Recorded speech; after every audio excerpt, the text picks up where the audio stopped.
આપણે ખાસ વાત મેટલ્સની કરી લઈએ કારણ કે શરૂઆતી કારોબારમાં સ્થાનિક બજારમાં મેટલ્સ તરફથી મિશ્ર સંકેતો જોવા મળ્યા છે, જેમાંથી આપણે નજર કરી લઈએ તો ખાસ કરીને કોપર અને એલ્યુમિનિયમમાં લાલ નિશાનની અંદર કારોબાર છે. ઝિંકમાં થોડી મજબૂતી છે, પણ વૈશ્વિક બજારમાં યુએસ કોપર ફ્યુચરમાં ભાવ આશરે 10% જેટલા વધતા દેખાયા છે. ઉલ્લેખનીય છે કે ટ્રમ્પ તરફથી કોપર પર 50% ટેરિફ લાગી શકે તેવા નિવેદન બાદ કિંમતોમાં ઉછાળો આવ્યો છે. તો ઓછી સપ્લાયના આઉટલુકની સાથે એલ્યુમિનિયમમાં પણ આશરે 3 મહિનાના ઉપલા સ્તરની પાસે કારોબાર જોવા મળી રહ્યો છે.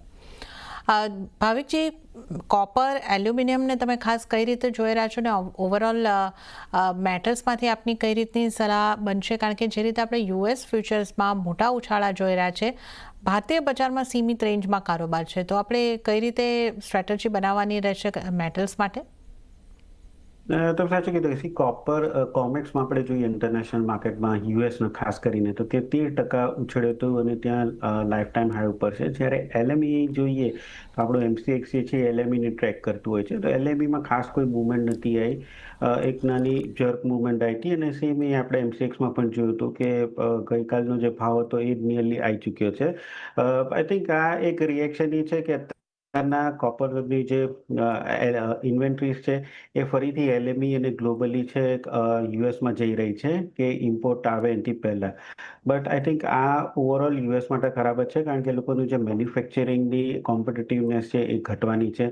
સેકન્ડ, આપણે જોઈએ કે જે લોકો ઇમ્પોર્ટ કર્યું છે તો એવું નથી કે યુએસ પાસે કોઈ કોપરની માઇન છે કે સ્વિચ કરવાનું સ્ટાર્ટ થઈ જાય, કાં તો એવું પણ નથી કે લોકો કોપરનું ત્યાંથી માઇનિંગ કરે છે અને બીજી કન્ટ્રીમાં પ્રોસેસ કરે છે અને ફરીથી યુએસમાં લાવે છે.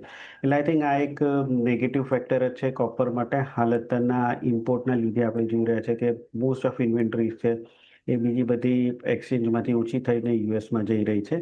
અને યુએસમાં આપણે જોઈએ તો ખાલી 8% જ ગ્લોબલ સપ્લાય કોપરનું યુઝેજ છે, એટલે કોઈ બહુ મોટી પણ છે કે આ નિર્ણયના લીધે એક નીજક રિએક્શન જરૂરથી આવ્યું છે. બટ એલએમઈ અને એમસીએક્સમાં બહુ મોટો આપણને મૂવ જોવા નહીં મળે.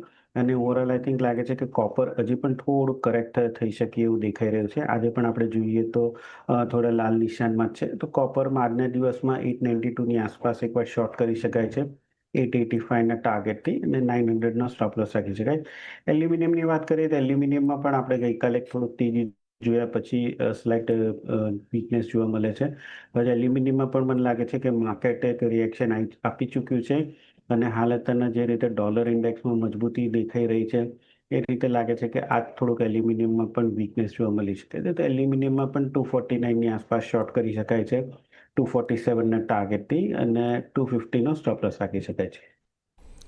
ઓકે, તો કોપર અને એલ્યુમિનિયમમાં સેલ કરીને ચાલવાની સલાહ અહીંયા આગળથી એમસીએક્સ માટે બનતી દેખાઈ રહી છે. તો કોપરની વાત કરીએ તો 892ની આસપાસથી તમે સેલ કરીને ચાલો, 885ના ટાર્ગેટ બની શકે છે, 900નો સ્ટોપ લોસ ધ્યાને રાખવાનો રહેશે. અને એલ્યુમિનિયમની જો આપણે વાત કરીએ 249 સેલ કરો, 247નો ટાર્ગેટ અને 250ના સ્ટોપ લોસને ધ્યાને રાખો. તો આપણે મેટલ્સની વાત કરી.